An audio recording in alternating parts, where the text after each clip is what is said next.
તો એક આજે એક ગર્ભ સંસ્કાર તમે કહો છો કે ગર્ભમાંથી જવું છે થાય છે બાળકનો ત્યારે જેને સંસ્કાર મળી જાય છે, તો પ્રેગ્નન્સી જે પ્લાન કરે છે તો એ વ્યક્તિએ ક્યારે પ્રેગ્નન્સી પ્લાન થઈ ગયા પછી ગર્ભ સંસ્કાર કરવા જોઈએ કે એમનું કોઈ સ્ટાર્ટિંગ કઈ રીતે કરવું? તો આના માટે આપણે પહેલાં છે ને શાસ્ત્રને સમજીએ.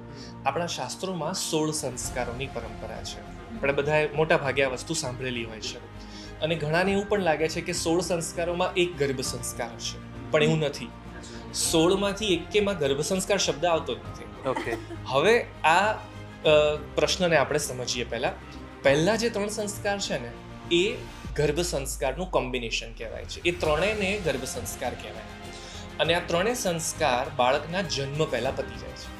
એટલે કન્સીવ કરવાના 3 મહિના પહેલાથી જ, મિનિમમ 3 મહિના પહેલા, શાસ્ત્ર તો 6 મહિના કે 1 વર્ષનો પણ પ્રાવધાન અલગ અલગ જગ્યાએ બતાવે છે. 3 મહિના પહેલાથી પતિ પત્નીએ પોતાના મન, શરીર, એના આહાર, એના વિહાર, વિચાર બધા ઉપર યોગ્ય પરિવર્તન લાવવું અને સૌથી પહેલાં તો લક્ષ્ય બનાવવું કે મારે કેવું સંતાન જોઈએ છે.